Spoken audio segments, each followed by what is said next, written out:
पहला साड़ा बच्चा ज़बह कर छड़िया को छड़िया।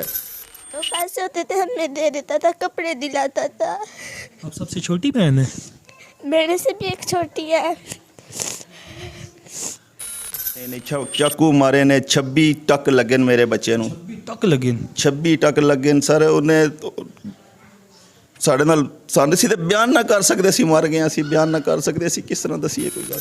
ਇਹ ਪੁਲਿਸ ਦਾ ਕੀ ਕਿਰਦਾਰ ਸੀ ਦੇਸ਼? ਪੁਲਿਸ ਨੇ ਕਿਹਾ ਪ੍ਰੋਪਰ ਕਾਰਵਾਈ ਕੀਤੀ ਉਹਨਾਂ ਦੇ ਖਿਲਾਫ? ਪੁਲਿਸ ਮਾਸ਼ਾਅੱਲਾ ਅੱਛਾ ਪ੍ਰੋਪਰ ਕਰ ਰਹੀ ਹੈ, ਸਾਡੇ ਨਾਲ ਤਮਨ ਕਰ ਰਹੀ ਹੈ। ਪੁਲਿਸ ਨੇ ਤਕਰੀਬਨ ਮੇਰੇ ਨਾਲ ਸਾਡੇ ਦੱਸਣੇ ਦੇ ਕਹਿਣ ਤੇ ਦਸਤੀ ਉਹਨਾਂ ਨੂੰ ਜਾ ਕੇ ਅਰੈਸਟ ਕੀਤਾ ਹੈ ਔਰ ਉਹ ਦੋ ਹੀ ਬੰਦੇ ਗ੍ਰਿਫਤਾਰ ਵੀ ਕਰ ਲਏ ਨੇ ਪੁਲਿਸ ਨੇ ਔਰ ਸੁਣਨੇ 'ਚ ਹੀ ਆਇਆ ਉਹਨਾਂ ਇਤਰਾਫੇ ਜੁਰਮ ਵੀ ਕਰ ਲਿਆ। ਇੱਕ ਭਰਾ 6 ਭੈਣਾਂ, ਤੁਹਾਡਾ ਤੇ ਨਸਲ ਚਲਾਉਣ ਵਾਲਾ ਸੀ ਉਹ ਦਾਊਦ? ਮੇਰਾ ਇੱਕ ਹੀ ਬੇਟਾ ਸੀ। ਮੇਰਾ ਘਰ ख़त्म हो गया, मेरा ख़ानदान ख़त्म हो गया, मेरी नस्ल ख़त्म हो गई है।